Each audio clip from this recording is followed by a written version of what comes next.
लेकिन क्या आपने कभी सोचा है इस त्योहार के दौरान चांद लाल ही क्यों दिखाई देता है और इतनी देर से क्यों निकलता है? क्या ये कोई साइंटिफिक फिनोमिना है या कोई पौराणिक कथा? आइए जानिए। शरद पूर्णिमा से 4 दिन बाद आता है एक और बहुत ही खास त्योहार करवा चौथ। इस खास दिन पर महिलाएं सूर्योदय से लेकर चंद्रोदय तक उपवास रखती हैं और ये प्रेम, निष्ठा और डिवोशन का प्रतीक है। करवा चौथ सिर्फ एक त्योहार नहीं है, ये एक भावना है और रेड मून इसका एक अभिन्न अंग है।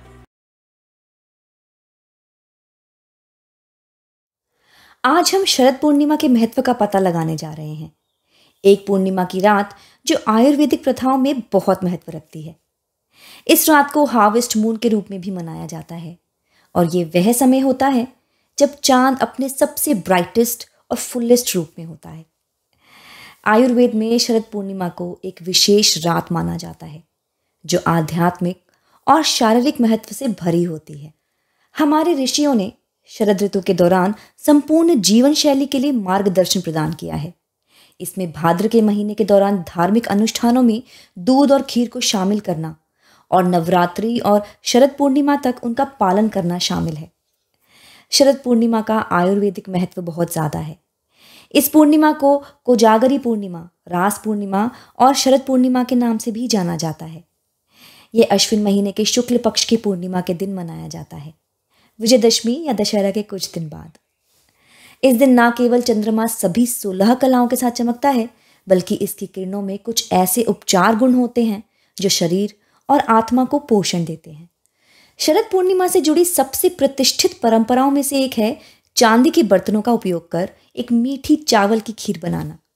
ये रिचुअल हिंदू पौराणिक कथाओं में निहित है, जहां देवी लक्ष्मी के इस रात धरती पर उतरने की बात कही जाती है। इस दिन ही श्री कृष्ण ने गोपियों संग महारास भी रचाया था और माना जाता है कि इस पूर्णिमा की रोशनी में शुद्ध करने वाले गुण होते हैं। भारतीय संस्कृति में सदियों से चांदी एक पूजनीय मेटल रहा है जो पवित्रता, समृद्धि और सौभाग्य का प्रतीक है। माना जाता है कि खीर बनाने में चांदी के बर्तनों का उपयोग करने से पकवान में ये गुण आ जाते हैं, जिससे ये वास्तव में एक विशेष और शुभ प्रसाद बन जाता है। फिर सुबह इसका सेवन किया जाता है। चांदी यानी सिल्वर अपनी इम्यूनिटी एनहांस करने की प्रॉपर्टीज के लिए वैसे ही काफ़ी फेमस भी है। आयुर्वेद के अनुसार शरद ऋतु भारतीय कैलेंडर के अंतिम 2 महीनों में होती है। इस अवधि के दौरान हमारे शरीर में पित्त दोष बढ़ जाता है, जिससे हम विभिन्न बीमारियों के प्रति अधिक संवेदनशील हो जाते हैं। इस समय होने वाली आम स्वास्थ्य समस्याओं में आंतरिक गर्मी, फ्लू, त्वचा संबंधी विकार और हाइपर एसिडिटी शामिल है। आयुर्वेद में इस मौसम को बीमारियों का अग्रदूत माना जाता है, जिसका मूल कारण हमारे शरीर में पित्त दोष का बढ़ना है। इसीलिए आहार विकल्पों के माध्यम से पित्त दोष को कम करने से इन बीमारियों से सुरक्षा मिल सकती है। शरद पूर्णिमा के अवसर पर पूर्णिमा का शीतल प्रभाव अपने चरम पर होता है। इसीलिए इस शुभ रात्रि से अधिकतम लाभ प्राप्त करने के लिए चावल की खीर या चांदी के बर्तन में पानी जैसे ठंडे खाद्य पदार्थों को चांदनी में रखा जाता है और अगले दिन बढ़े हुए पित्त को शांत करने के लिए इसका सेवन किया जाता है। ये खीर शरीर में पित्त के प्रकोप को कम करने में मदद करती है।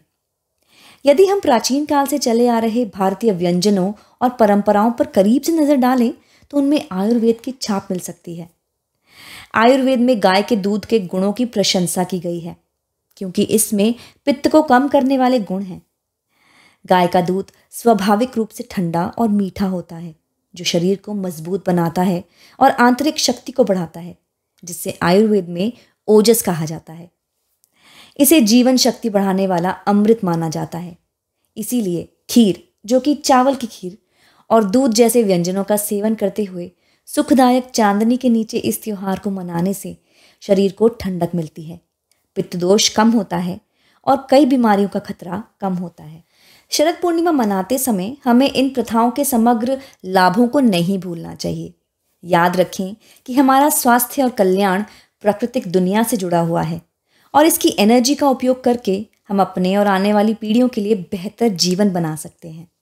शरद पूर्णिमा से 4 दिन बाद आता है एक और बहुत ही खास त्योहार करवा चौथ। इस खास दिन पर महिलाएं सूर्योदय से लेकर चंद्रोदय तक उपवास रखती हैं और ये प्रेम, निष्ठा और डिवोशन का प्रतीक है। करवा चौथ सिर्फ एक त्योहार नहीं है, ये एक भावना है और रेड मून इसका एक अभिन्न अंग है। ये त्योहार बहुत उत्साह और जोश के साथ मनाया जाता है। लेकिन क्या आपने कभी सोचा है, इस त्योहार के दौरान चांद लाल ही क्यों दिखाई देता है और इतनी देर से क्यों निकलता है? क्या ये कोई साइंटिफिक फिनोमिना है या कोई पौराणिक कथा? आइए जानिए। कुछ लोग कहते हैं कि इस दिन चांद लाल इसलिए दिखाई देता है because it's the reflection of the earth's atmosphere, जबकि अन्य मानते हैं कि ये सौभाग्य और समृद्धि का संकेत है। लेकिन इससे पहले कि एक्सप्लेनेशंस में उतरें, let me tell you that the story of Karva Chauth is not just about the moon, it's about the power of love and the sacrifices that women make for their loved ones. One theory is कि इस दिन moon की positioning की वजह से अर्थ का atmosphere shorter blue wavelength light को scatter करता है, making the moon appear red. दूसरी थियरी सजेस्ट करती है कि मून की सरफेस सेटिंग सन की रेड रेज को रिफ्लेक्ट करती है, गिविंग इट अ रेडिश ह्यू। हिंदू पौराणिक कथाओं में लाल चांद देवी पार्वती से जुड़ा हुआ है, जिनके बारे में कहा जाता है कि उन्होंने भगवान शिव की भलाई के लिए उपवास किया था। कहानी ये है कि पार्वती का उपवास इतना तीव्र था कि देवताओं की आंखों से आंसू आ गए और उनके आंसुओं ने चांद को लाल कर दिया। ये पौराणिक कथा पीढ़ियों से चली आ रही है। अब बात करते हैं इस दिन चांद देर से क्यों निकलता है। पृथ्वी की परिक्रमा करने के लिए चांद को 23.5 डेज लगते हैं और मून 12 डिग्री हर दिन घूमता है। इस वजह से हर दिन चांद 48 मिनट्स लेट निकलता है और हर दिन ईस्ट में 12 डिग्री घूमने के कारण चांद अलग अलग जगह पर भी दिखता है। चांद पृथ्वी की परिक्रमा एक पूर्णिमा से अगली पूर्णिमा तक 27.5 डेज में पूरा करता है। हर महीने जो इस तरह की चौथ आती है उसमें चांद देर से निकलता है। यही कारण है कि करवा चौथ के दिन भी चांद को निकलने में 3 आवर्स एंड 12 मिनट्स की देर हो जाती है और इसीलिए सूर्यास्त के लगभग 3 घंटे बाद चांद आता है। केवल पूर्णिमा ही होती है जब चांद ठीक सूर्यास्त के समय ही दिखता है। करवा चौथ का उत्सव प्यार, देखभाल और डिवोशन की एक खूबसूरत एक्सप्रेशन है। ये त्यौहार एक ऐसा क्षण है जब महिलाएं एक दूसरे का समर्थन करने और जश्न मनाने के लिए एक साथ आती हैं और चांद के दर्शन से इस उत्सव में उत्साह और खुशी की एक एडिशनल परत जुड़ जाती है। ये त्यौहार मैरिज की सुंदरता और शक्ति का एक ब्यूटीफुल एक्सप्रेशन है। I would love to hear from you in the comments below. Have you ever celebrated Sharad Purnima? What are some of your favorite Ayurvedic practices for harnessing the energy of the full moon? Do share your Karwa Chauth and Sharad Purnima stories with us and comments below. And don't forget to check out my other videos on Indian festivals and celebrations. See you in my next video. Toodles!